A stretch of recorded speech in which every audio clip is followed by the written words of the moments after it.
என் நெஞ்சில் குடியிருக்கும்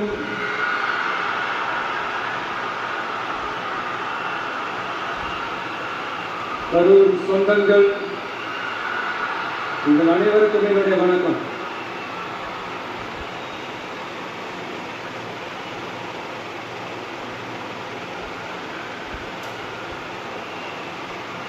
ஒரு மனுஷன் லைஃப்ல எவ்வளவு பெரிய ஒரு உயரத்துக்கு போனாலும் மனசளவுல சில வலிகள், காயங்கள், அது மறக்க முடியாது இல்லையா? எல்லார் லைஃப்லையும் அப்படிதான், நமக்கும் அப்படிதான். நிறைய வலிகள், காயங்கள் எல்லாத்தையும் தாண்டி தான் வந்திருக்கிறோம். ஆனால் எல்லாத்தையும் விட ரொம்ப ஜாஸ்தியான அந்த வலியும் அந்த காயமும் எனக்கு அந்த கரூர் சம்பவம் தான்.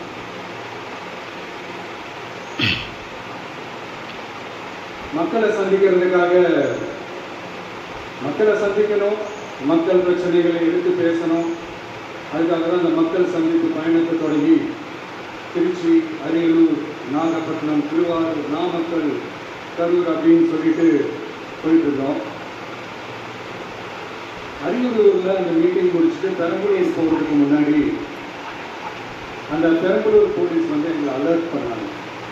சரி, இந்த கூட்டம் கொஞ்சம் ஜாஸ்தியாக இருக்கு, லேட் ஆகிடுச்சு, வராதீங்க அப்படின்னு.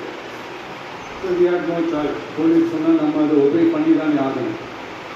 அதே நேரத்தில் பெரம்பலூர் மக்களோட அந்த சேஃப்டியும் மைண்ட் எடுத்துக்கிட்டு ஒரு அந்த கரூர் போலீஸ் எங்களை அலர்ட் பண்ணியிருக்கலாம்ல.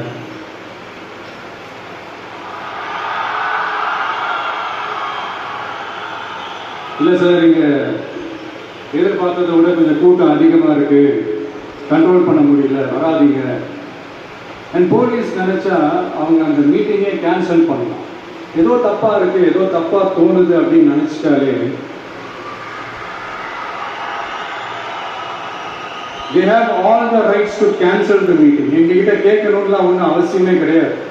ஆனால் அதையெல்லாம் எதுவுமே செய்யாம அந்த ஹைவேல இருந்து அந்த ஸ்பாட்டுக்கு போலீஸே எங்களை உள்ள கூட்டிட்டு வந்து விட்டு அந்த நாடகமா இருக்கு பாருங்க.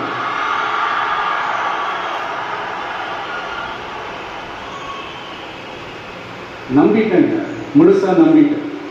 அன்னைக்கு இருந்த அந்த கரூர் போலீஸ் பேசும்போது தேங்க்ஸ்லாம் சொன்னேன் அவங்களுக்கு. எனக்கு தெரியாது இப்படி ஒரு நாடகம் நடக்கும். இதுக்கெல்லாம் யார் காரணம்? இதெல்லாம் யார் சொல்லி செஞ்சது? இப்படி பண்ணுங்க, அப்படி பண்ணுங்க, சப்போஸ் அப்படி நடந்தா இப்படி பண்ணுங்க, சப்போஸ் இப்படி நடந்தா இந்த மாதிரி இன்ஸ்ட்ரக்ஷன்ஸ் எல்லாம் கொடுத்து அந்த பிரஷர் போடுறது யாரு?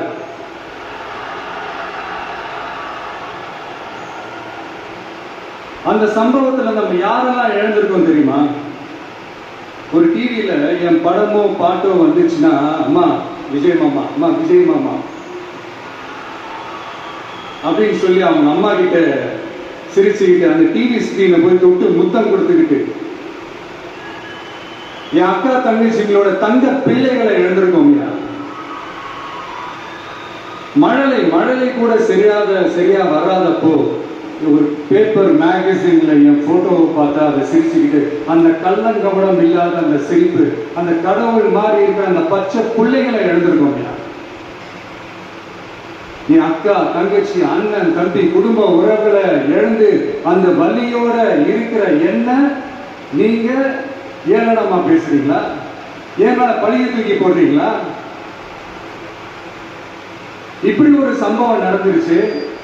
இது ஏன், எதனால, அதுக்கான பின்னணி என்னன்னு அந்த பேசுறீங்களா?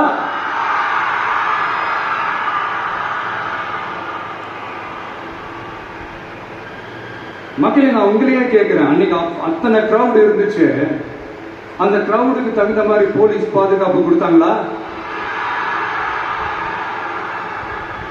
இந்த இடத்தை எடுத்துக்க சொல்லி நாங்க தான் சொன்னோம்னு ஒரு போலீஸ் ஆபீசர் பேட்டி கொடுக்கிறாரு. அதுக்கு என்ன அர்த்தம்? இவ்வளவு வலி, இவ்வளவு காயங்கள் கொடுத்துட்டு பழியை தூக்கி நம்ம மேல போட்டுட்டு அதுல ஒரு அரசியல் ஆதாயம் தேடுறீங்களா? இதுல வாய் கூசாம சட்டசபையில ஸ்டாலின் சார் நம்ம மேல திருப்பி விட்டு அங்க ஒரு அரசியல் செய்யறாரு. அதுக்கு என்ன அர்த்தம்? நமக்காக வந்திருக்கிற மக்களை காக்க வைக்கிறதுக்கு நான் ஒன்னும் ஆதாயம் தேடுற அரசியல்வாதிலாம் கிடையாது. மக்களுக்காக அரசியலுக்கு வந்தவன் இந்த விஜய். எனக்காக எல்லாமும் கொடுத்த என் மக்களுக்காக எல்லாத்தையும் விட்டுட்டு மக்களுக்காக மட்டுமே அரசியலுக்கு வந்தவன் இந்த விஜய். அவங்களுக்காக நன்றி கடன் செலுத்துறதுக்காக மட்டுமே அரசியலுக்கு வந்தவன் இந்த விஜய். உங்களுக்கு தான் இந்த விஜய் பத்தி நல்லா தெரியுமே. ஆனா நம்ம எல்லாருக்குமே இத்தனை வரிகள் காயங்கள் கொடுத்தவங்களுக்கு இந்த 2026 தேர்தலில் தக்க பதிலடி கொடுத்துட்டீங்க. ஆனா அது மட்டுமே பத்தாது மக்களே, அது மட்டுமே பத்தாது. காலகாலத்துக்கும் எழுந்திருக்கவே முடியாத அளவுக்கு நிரந்தரமான ஒரு பதிலடியை நீங்க கொடுத்துக்கிட்டே இருக்கணும்.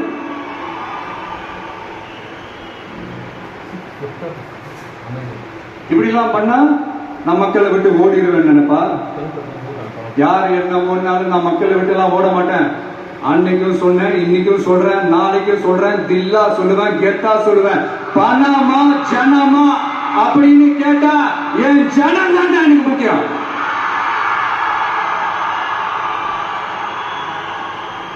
மக்களே, உங்களை விட எனக்கு இந்த காசு பணம் முக்கியமா என்ன? இவ்வளவு குறைகள் நம்ம மேல சொல்றாங்களே, இப்ப நான் சொன்ன மாதிரி அவங்களால ஓப்பனா சொல்ல முடியுமா? அந்த தில்லு இருக்கா, திராணி இருக்கா? ஒரு கிடையாது. ஆனா நம்ம மக்கள் அமைச்சு கொடுத்த நம்ம அரச குறைகள் மட்டும் டிசைனா மாடல் மாடலா குறைகள் மட்டும் சொல்லுவாங்க. ஒவ்வொரு டிபார்ட்மெண்ட்லயும் அந்த பார்ட்டி ஃபண்ட், அந்த கட்சி நிதின்ற பேர்ல அடிக்கிற கொள்ளையெல்லாம் இந்த தீய சக்தியா இருக்கட்டும், தீந்து போன சக்தியா இருக்கட்டும், ரெண்டு பேரும் மாறி மாறி இதைத்தான் செஞ்சிட்டு இருக்கிறாங்க. இதுல ஒரு ஹைலைட் காமெடி என்னன்னா, சட்டசபையில பேசும்போது பார்ட்டி ஃபண்டுன்னு தான் சொன்னேன். அது எந்த பார்ட்டி, என்ன ஃபண்டு, யாரு, என்ன பேரு எதுவுமே சொல்ல. பார்ட்டி ஃபண்டுன்னு சொன்னவனை எடுத்தாங்க பாருங்க ஒரு ஓட்டம். எனக்கு ஃபர்ஸ்ட் புரியல, ஏன்பா ஓடுறாங்க அப்படின்னா நமக்கு சொல்லிவிட்டோம். அதான் அந்த குற்றம் உள்ள நெஞ்சுக்கு தான் குறுகுறியும். எப்படி இருக்கு தெரியுமா? எங்க அப்பா பீரோக்குள்ள இல்ல, எங்க அப்பா பீரோக்குள்ள இல்ல அப்படின்னு சொல்ற மாதிரி. ஐயோ, ஏன் கேக்குறீங்க? இவங்களோட செம்ம கூத்தா இருக்குங்க, செம்ம ஃபன்னா இருக்கு. சென்னையில ஒரு பாலம் கட்டுறதுக்காக நார்மலா ஆகிற செலவை விட அதிக செலவுல, கிட்டத்தட்ட டபுள் மடங்கு செலவுல ஒரு டெண்டர் ஒண்ணு விட்டுருக்கிறாங்க. அதையெல்லாம் தோண்டி எடுத்து அதெல்லாம் இப்போ கண்டுபிடிச்சு கேன்சல் பண்ணிருக்கிறோம். இன்னும் எத்தனை கோடி ஊழல், எத்தனை லட்சம் குடல் தோண்ட தோண்ட வருமோ எங்களுக்கே தெரியல. ஒவ்வொரு முகமுடியா கிழியுது. ஐயோ, இந்த விஜய் ஒவ்வொரு கதையா எடுத்து வெளியில விட்டுருவான் போல என்று திரும்புற பக்கம் கதறல் கதறல் கதறல், காதல இருந்து ரத்தம் வராத குறை. அவன் இப்படி ஊழல் ஊறி போனவங்க இப்படிதான் இருப்பாங்க.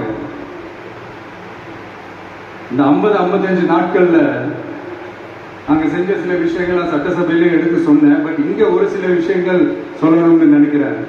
இந்த மின்சாரத்துறையில இதுக்கு முன்னாடி போட முடியாம இருந்த அந்த பதவி உயர்வு இப்பதான் எங்களால போட முடிஞ்சது. அதுக்காக ஒரு அக்கா அழுதுகிட்டே ஒரு நன்றி சொன்னாங்க. அதெல்லாம் உங்க கண்ணில் படாது அந்த வீடியோ எல்லாம், குறைய சொல்றவங்களுக்கு. அடுத்து லஞ்சம்லாம் ஒழிக்க முடியாது, ஊழல்லாம் ஒழிக்க முடியாது, அதெல்லாம் பிளட்டிலேயே ஊறி போய் இருக்கு அப்படின்னு சொன்னவங்க போய் ஒவ்வொரு கவர்மெண்ட் ஆபீஸா பாருங்க. ஒரு பைசா லஞ்சம் இல்ல, ஒரு பைசா ஊழல் இல்ல. வேலையெல்லாம் சும்மா டக்கு டக்கு டக்கு நடக்குது. ஒரு பெரிய ஒருத்தர் சொல்றாரு, தம்பி வேலையெல்லாம் நடக்குது, ஆனா அதையும் தாண்டி எங்களுக்கு மரியாதை கொடுக்குறாங்க தம்பி, உட்கார வச்சுலாம் பேசுறாங்க. இதெல்லாம் இதுக்கு முன்னாடி நடந்ததே இல்ல. அவனை போய் பாரு, இவனை போய் பாரு, இந்த ஆபீசரை போய் பாருன்னு சொல்லி அலைய விடுவாங்க. இப்ப லஞ்சம் இல்ல, ஊழல் இல்ல, வேலையெல்லாம் உடனே நடக்குது. மக்கள் அப்படி ஒரு பெருமூச்சு ஒன்று விடுறாங்க. அதை பார்த்து நமக்கு அப்படி ஒரு ஹாப்பினஸ். இதுக்கு மேல என்ன வேணும்? ஏன் இதெல்லாம் பண்ண முடியாது? மனசுன்னு ஒண்ணு இருந்தா பண்ணலாம். இப்ப பண்ணல. அதே மாதிரி இந்த L&T நிறுவனத்தோட 18,600 crore 3 திட்டங்கள் அந்த ஒப்பந்தம் அந்த கையெழுத்து போட்டிருக்கிறோம். கிட்டத்தட்ட 8200 பேருக்கு வேலை வாய்ப்பு. நான் சொல்றது அந்த 3 மாவட்டத்தை சேர்ந்தவங்களுக்கு அவ்வளவு வேலை வாய்ப்பு. குறுவை சாகுபடிக்காக 134 கோடியில அந்த சிறப்பு தொகுப்பு திட்டம் அறிவிச்சிருக்கிறோம் நம்ம விவசாயிகளுக்காக. இப்பவும் சொல்றேன், நம்ம விவசாய பெருமக்களே, உங்களோட இந்த அரசு கூடவே நிற்கும். பெண்கள் பாதுகாப்புக்காக சிங்கப்பெண் அதிரடி படை, அது உங்களுக்கு நல்லாவே முன்னாடியே தெரியும். வரப்போற அறிஞர் அண்ணா அவர்களுடைய பிறந்த நாள்ல உங்க அண்ணனுடைய அரசுல தாய் மாமன் தங்க மோதிர திட்டம் அறிவிக்கப்படும். இதெல்லாம் கேட்டாங்களே, வாக்குறுதி கொடுத்தீங்களே, என்னாச்சு என்னாச்சுன்னு. இந்த தீய சக்தி மாதிரி ரீல் தாய் மாமன்லாம் கிடையாது, ரியல் தாய் மாமன். எப்படி ரியல் தாய் மாமன்.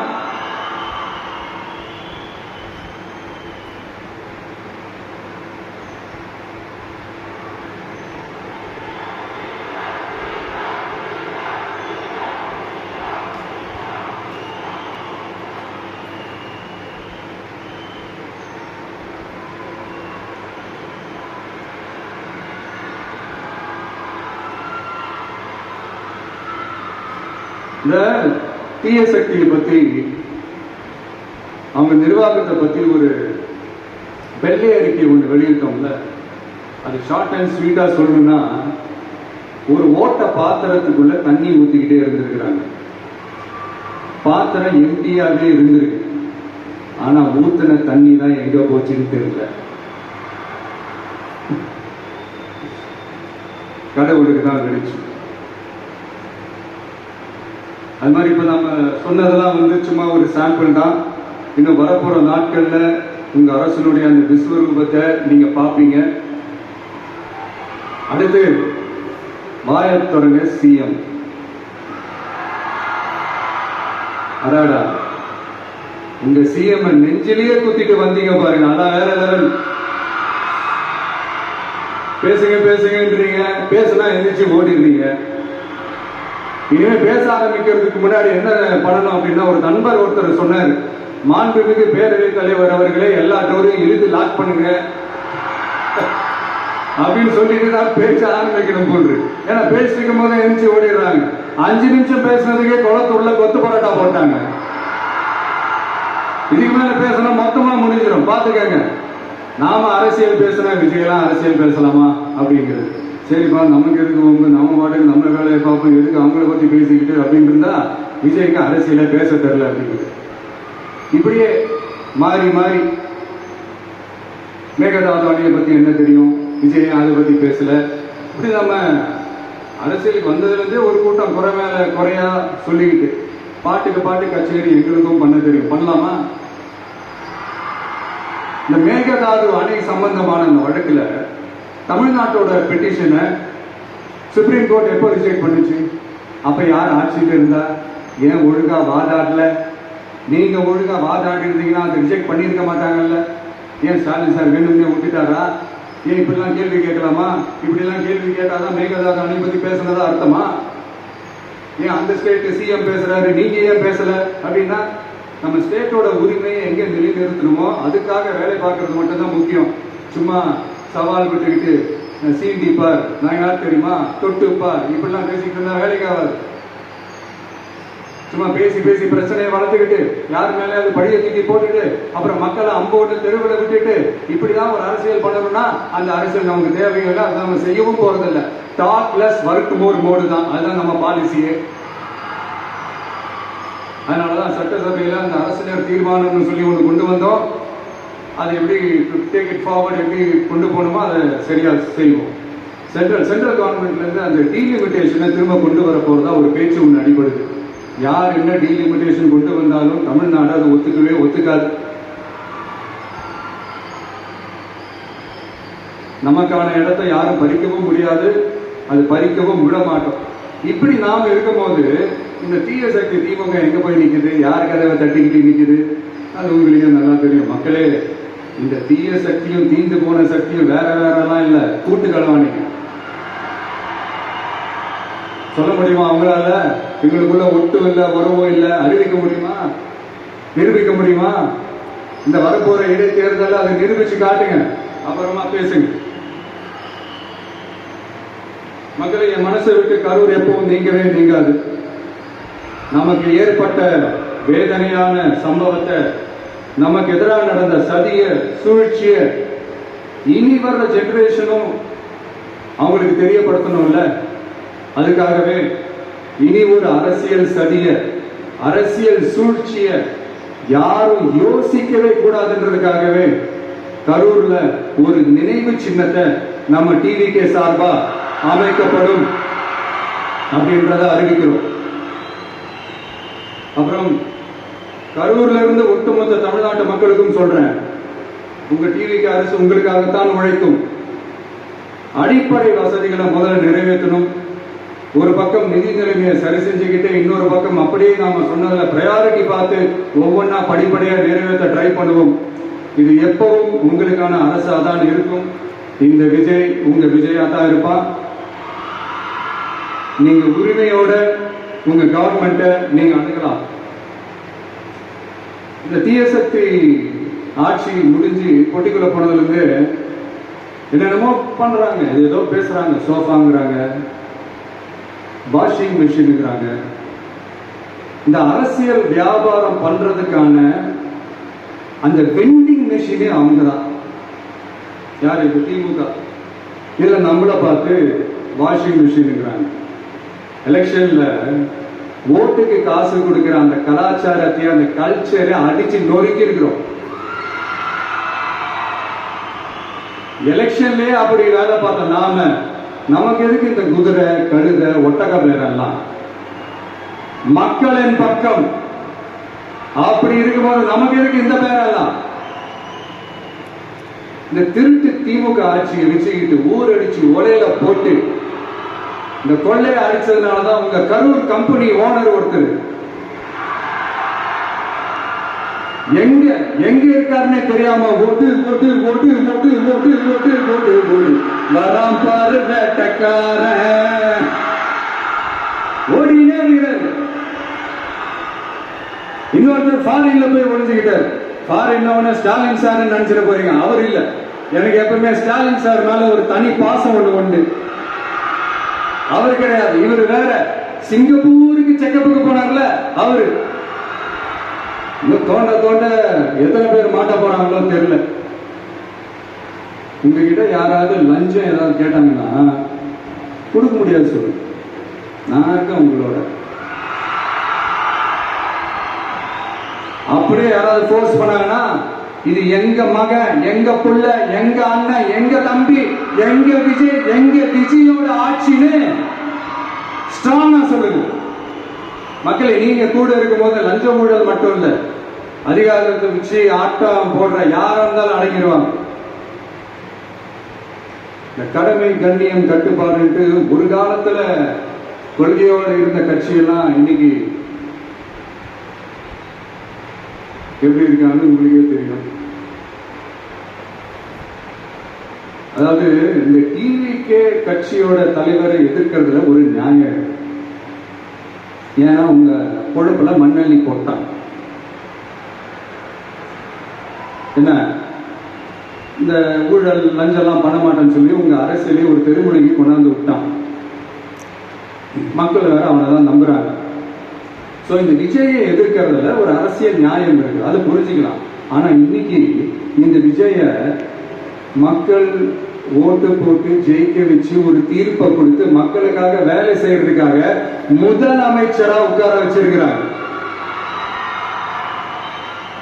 இன்னமும் நீங்க தான் ஆட்சியில் இருக்கிற மாதிரி விஜய் கரூருக்குலாம் போகக்கூடாது, விஜய் இங்க போகக்கூடாது, அது செய்யக்கூடாது, இது செய்யக்கூடாதுன்னு எனக்கு புரியலையே. ஆட்சியில் இருக்கும் போது அவரோட கட்டுப்பாடெல்லாம் போட்டீங்க, SOPs எல்லாம் போட்டீங்க, ஸ்டாலின் சார் ஆபரேட்டிங் ப்ரொசீஜர் எல்லாம் போட்டீங்க. இப்பவும் அதே பண்ணிட்டு இருந்தீங்கன்னா என்ன சார் நியாயம்? இல்ல நான் தெரியாம தான் கேட்கிறேன். இன்னும் கனவுலயே இருக்கிறீங்களா? முதல்ல முழிச்சு வாங்க, ரியாலிட்டிக்கு வாங்க. உங்க ஆட்சியெல்லாம் வீட்டுக்கு போய் டிவிக்கு ஆட்சி வந்து ரொம்ப நாள் ஆச்சு. ஒழுங்கா படி என்று சுப்ரீம் கோர்ட் ஓங்கி மண்டேலியே நறுக்கு நறுக்கு நறுக்கு என்று செம்மட்டியாலே அடிச்சும் இந்த திமுக முழிச்சுக்கல அப்படின்னா அப்ப கொஞ்சம் கஷ்டம்தான். வெற்றி தோல்வியெல்லாம் அரசியல் சகஜம் சார். அதுக்காகலாம் வெறி பிடிச்சி இந்த பதவி வெறி பிடிச்செல்லாம் அலைய தேவையில்லை. நல்ல விதமாவே சொல்றேன், நியாயமான அரசியல் பண்ணுங்க. ஓ, அதுதான் உங்களுக்கு தெரியாதுல்ல. இந்த தீய சக்தி திருத்தவும் முடியாது, அவங்களா திருந்துவாங்கன்னு பார்த்தா அதுவும் நடக்க போறதில்ல. அதனால வரப்போற இடைத்தேர்தல மக்களே, இந்த தீய சக்தி திமுகவை நல்லா வெற்றி வெளுத்து விடுங்க. கான்பிடண்டா இருங்க மக்களே, நல்லதே நடக்கும், வெற்றி நிச்சயம். மீண்டும் சந்திக்கும் வரை நன்றி, வணக்கம்.